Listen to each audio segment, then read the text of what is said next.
Okay ဒီဗီဒီယိုမှာတော့ Excel ထဲမှာအသုံးဝင်တဲ့ test function အချို့ကိုရှင်းပြပေးသွားမှာပါပထမဆုံးတစ်ခုကတော့ concat function ပါဒီ concat function ကိုအခုလို cell နှစ်ကွက်ကွဲထွက်နေတဲ့စာလုံးတွေကိုတစ်ကွက်တည်းဖြစ်အောင်ပြန်လုပ်တဲ့နေရာမှာအသုံးပြုပါတယ်ဥပမာဒီလို first name last name နှစ်ကွက်ကွဲထွက်နေတဲ့နာမည်တွေကို concat function သုံးပြီးပြန်ပေါင်းကြည့်ပါမယ် equal to concat double left click ပြီးရင်ကိုပေါင်းကျင်တဲ့ cell တွေကို select မှတ်ပါအဲ့နှစ်ကွက်ရဲ့ကြားထဲမှာကိုသုံးကျင်တဲ့ delimiter တစ်ခုခုကိုထည့်သုံးနိုင်ပါတယ်ဒီမှာကတော့ number တွေဖြစ်တဲ့အတွက် space တစ်ခုပဲသုံးလိုက်ပါမယ်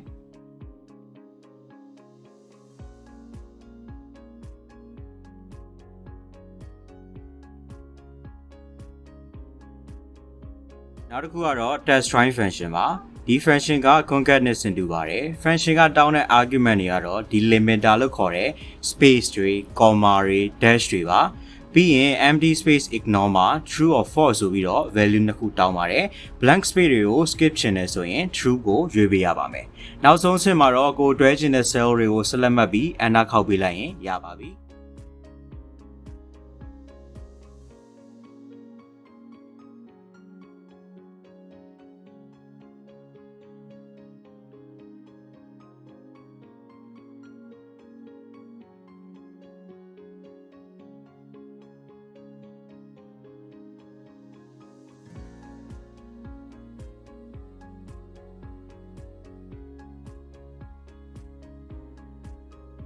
ဒီဗီဒီယိုမှာတော့ delimiter နှစ်ခုဖြစ်တဲ့ comma နဲ့ dash ကိုအသုံးပြုပေးထားပါတယ်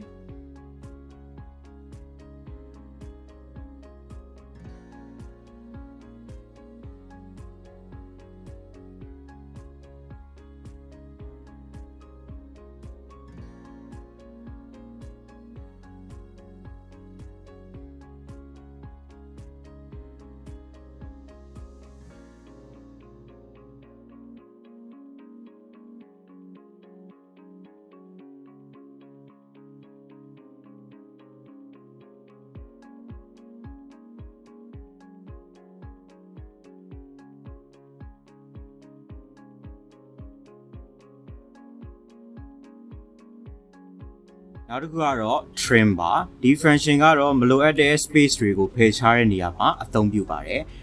paragraph တွေပေါ်မှာလည်းအလုပ်ဖြစ်ပါတယ်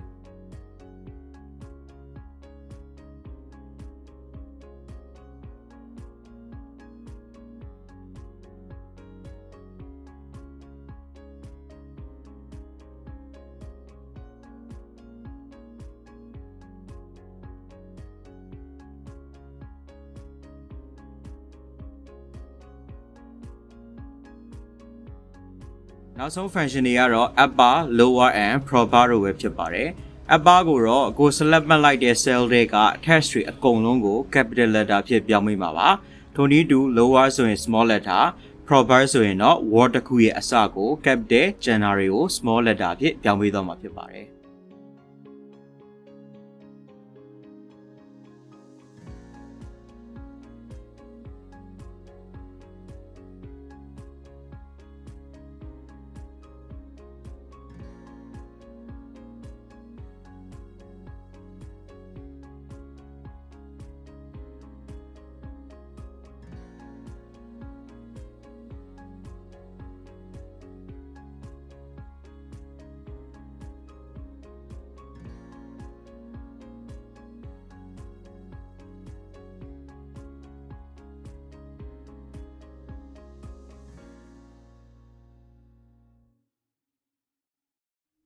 နောက်ထပ်လည်းဒီလိုမျိုး knowledge sharing video တွေတင်ပေးသွားအောင်ပါမို့